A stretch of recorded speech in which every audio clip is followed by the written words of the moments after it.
Hello guys, നമ്മളിപ്പോൾ വാർത്തകളിലൂടെ ഒരുപാട് കേൾക്കുന്ന ഒരു വാക്കാണ് ക്രൂഡ് ഓയിൽ.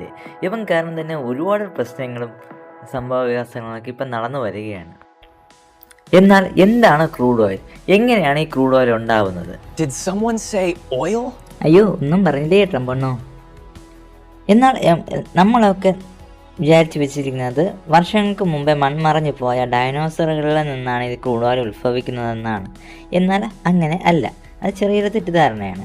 യഥാർത്ഥത്തിൽ ഇത് ഉണ്ടാകുന്നത് നമ്മുടെ ഈ കടലിൻ്റെ അടിയിൽ നിന്നാണ്. ലക്ഷക്കണക്ക് വർഷങ്ങൾ മുമ്പേ കടലിൻ്റെ അടിയിലെ ചെറു ജീവജാലങ്ങളായ പ്ലാങ്ക്ടണും ആൽഗകളും ഒക്കെ ഒരുപാട് ജീവിച്ചിരുന്നു.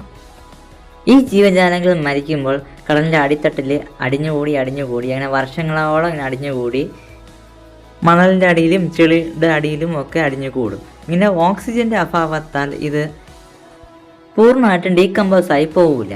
അങ്ങനെ ഭൂമിക്കടിയിലെ പ്രഷറും വലിയ ചൂടും ഒക്കെ കൊണ്ട് ഇത് കെറോജിൻ എന്ന് പറയുന്ന ഒരു വസ്തു ആദ്യം ഉണ്ടാകുന്നു. ഇതാണ് ക്രൂഡ് ഓയിലിൻ്റെ ആദ്യത്തെ ഫോർമേഷൻ.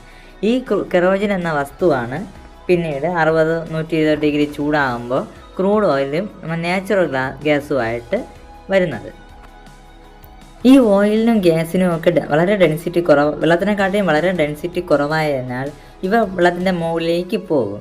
അങ്ങനെ ചിലയിടത്തൊക്കെ ആണെങ്കിൽ ഈ പാറകളുടെ ഇടയിലൊക്കെ ഇത് വന്ന് കുടുങ്ങിക്കിടക്കും. ഇതാണ് പിന്നീട് എണ്ണപ്പാടങ്ങളായിട്ട് ഡ്രില്ല് ചെയ്ത് എടുക്കുന്നത്. ഈ പാറയുടെ ഇടയിൽ കൂടെ ഇതിനൊക്കെ ഡ്രില്ല് ചെയ്ത് എടുക്കും. എന്നാൽ നമ്മൾ ചിലപ്പോൾ കണ്ടിട്ടുണ്ടാകും മരുഭൂമിയിൽ നിന്നൊക്കെ നമ്മൾ ക്രൂഡ് ഓയിൽ ഖനനം ചെയ്തെടുക്കുന്നത്. എന്നാൽ അതെന്തുകൊണ്ടെന്ന് വെച്ചാൽ നമ്മൾ പണ്ട് ഒരുപാട് വർഷങ്ങൾക്ക് മുമ്പേ ആ മരുഭൂമികളൊക്കെ കടലിൻ്റെ അടിത്തട്ടുകളൊക്കെ ആയിരുന്നു. അതുകൊണ്ടാണ് അവിടെ ക്രൂഡ് ഓയിൽ അടിയിൽ നിന്ന് കിട്ടുന്നത്.